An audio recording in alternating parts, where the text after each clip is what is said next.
If you're thinking about moving to Southwest Florida, you're going to want to watch this video because I'm going to talk about the 5 things you probably didn't know about living in Fort Myers and Cape Coral, Florida.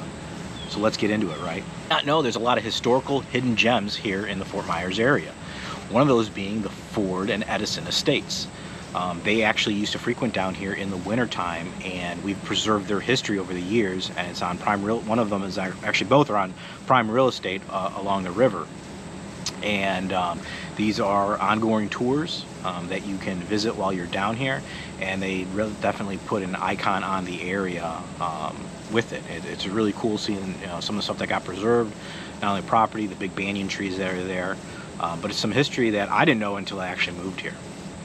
There's actually also the Burroughs home and a couple other historical areas that's been preserved that actually have turned into kind of events now. You can either get married at it, have a family reunion, whatever it is.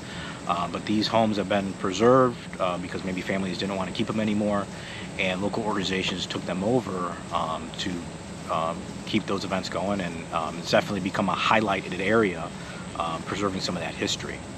Not only do those homes get preserved, but we actually preserved a lot of the history of the Calusa Indians that used to frequent this area, and I've actually taken my kids on tours of that, to the Indian mounds, and it's cool. It's keeping the artifacts and items like that people just kept with it. And not only those, but even a little bit more modern, we actually have these fish houses located in the bay that no one lives in anymore. Families or generations have inherited them, and they were preserved because fishermen actually used to go out, catch their fish, and they, instead of going home, they just stayed at these houses, and ice boats used to pull up and collect the fish from them there to bring and ship nationwide. But as technology changes and we modernize, there was no use for it anymore. So some of them got destroyed during hurricanes, and there was an issue years ago and they got destroyed. But there's a handful left, which is pretty cool when you're out on the water fishing, to stop by and just see. And if you're lucky enough to be a family member that inherited them, watch people hang out and have a little party on them. Little natural wonders to visit. You notice behind me is a freshwater canal that people go kayaking on, fishing, boating, whatever it is. But there's actually the Calusa Trail that is a kayak trail, basically, that's out on the saltwater that you can follow. And there's some real cool areas with mangrove forests that you can go through, so it's shaded, but yet kayaking through it. And really the natural wildlife down here is very interesting. Earlier, actually, when I came out, I saw a gator swimming by. So I'm not sure if any of these videos has a gator swimming by me in the background, but that happens with it. But there's a lot of advantages you can take to it that people don't think about. They just think beaches and warm weather. Yes, we have those, but there's actually a lot of history and natural entities to go to. Freshwater springs, it's something I haven't visited yet. But there's also things like going scalloping, going lobstering, obviously fishing, but there's a lot of these things that just people aren't aware of unless you live here and start embracing yourself into that environment. Arts. I haven't really explored a lot of that, but we have the Sidney Byrne Davis Center and a few other areas that are art centers that you can visit, and there's performances that go on there and plays. So those are advantages that people might not think of for this area, but the art history is definitely something that's embraced by part of the community, and they like to advertise out and have events for it. There's also a pretty diverse culinary scene.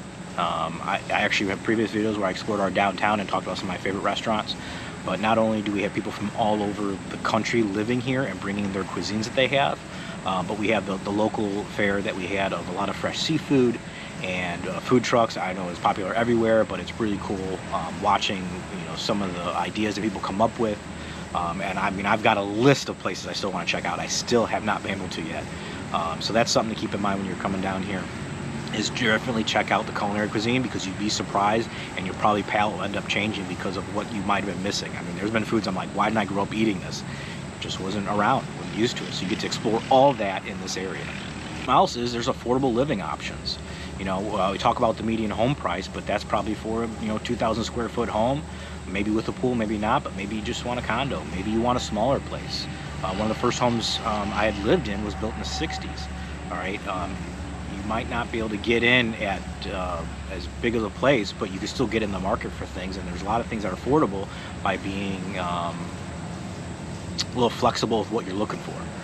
Because down here, you maybe not as entertaining as much because you spend a lot of time outdoors. You don't need as big of a place. So there definitely are some options for you.